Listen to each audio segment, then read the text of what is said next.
Here at the Seattle Children's Research Institute, one woman is leading the charge on bullying. That for a long time, bullying was considered kind of a rite of passage. But what we know now from some of the research studies is that bullying is an event that is associated with significant health issues and even brain changes in cases of chronic bullying. I spent the day with her, her team, and a group of brave kids hearing about how bullying has affected their lives and what they're doing about it. We begin with a special panel of experts, a researcher, an educator, and a mother of 3 teens. But first, we want to hear from an educational expert at state level. Here's what he had to say. The most important, the most powerful protective factor you have to make sure your kids are safe online is talk to them. Have conversations. Then the other part of that is listen to them. Listen to what they're telling you, and then build that whole conversation around what are we all doing together to stay safe, keep our kids safe. So talking with the kids, talking with the adults, with the teachers, messages home to families, understanding what it is we're talking about, what it is we're doing, how you can help, how we can help you, how we can all support each other. It's got to be the larger community of everybody involved with that kid's life. Ladies, thank you for joining us and being here today. I want to get right to it. Nikita, I'm going to start with you because you're a researcher.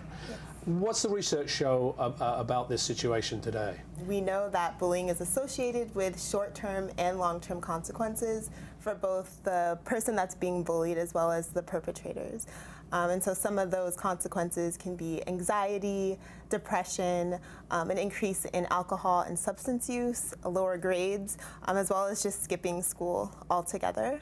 Holly, you're an educator. How does the schools deal with the research that comes from what Nikita's just been talking about? Real life bullying and online bullying aren't that different. It's really about behavior. It's not about the method where it's happening. So we really want to talk about behavior, but when it comes to the cyber part of it, we use technology for a lot of things. And so anytime we're working on a project that involves technology of any kind, there's a behavioral element to that we want to incorporate into the teaching. Like, well, how are we going to use this tool to communicate effectively? We talk a lot about the fact that once you have a screen in front of you and you're interacting in a digital format, you lose face-to-face conversation. You can't see someone's facial expressions. You can't hear the tone of their voice. You can't see if they're smiling when they're talking.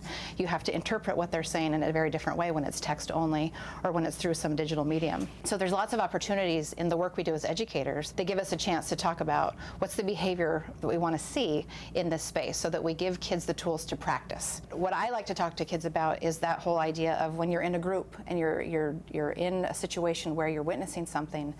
What is it about the group dynamics that make it okay for you to stand up and say something, or what might prevent you from speaking up yourself in that situation? What I like to do in lessons is to give them like role play exercises. Let's look at a situation and let's look at all of the different players in this situation. Well, what would we do at each step along the way to stop this from happening? Shannon, you have 3 teenagers. I do. God bless you. How do you react in this environment? There's a certain trust you have to have with your children. I mean, children do keep things to themselves. How do you deal with that as a parent? I think that the family values that we instill and start talking to our kids about when they're really young have a huge impact on how they're going to want to present themselves in an online situation, whether that's through text or social media. I also feel like having set times in the house where there is no phone. We have no phones at the dinner table. Phones are put away at a certain time. I do feel that being able to help your child have some adults in their life outside of their family that they feel like they can talk to is a huge benefit in a situation like that. It's not always fun to go to your mom if you have something that you are unsure of how to handle, but maybe being able to go to your teacher or maybe being able to go to your school counselor is a benefit for sure. I'm curious because a lot of the time I think bullies are being bullied themselves. I think that's part of the reason this happens. You're nodding your head. As a researcher, is that something that you find?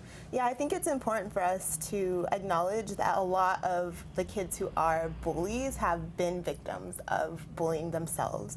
And so I think it's important in order to try to solve this issue, we not only just focus on just the bully themselves, but just the community as a whole. We need to be creating social norms that make it so that bullying is not okay in these spaces. So instead of just, focusing specifically on the one child that's being the bully or the victim, we need to create a community where this is just not allowed. Ladies, thank you for joining me.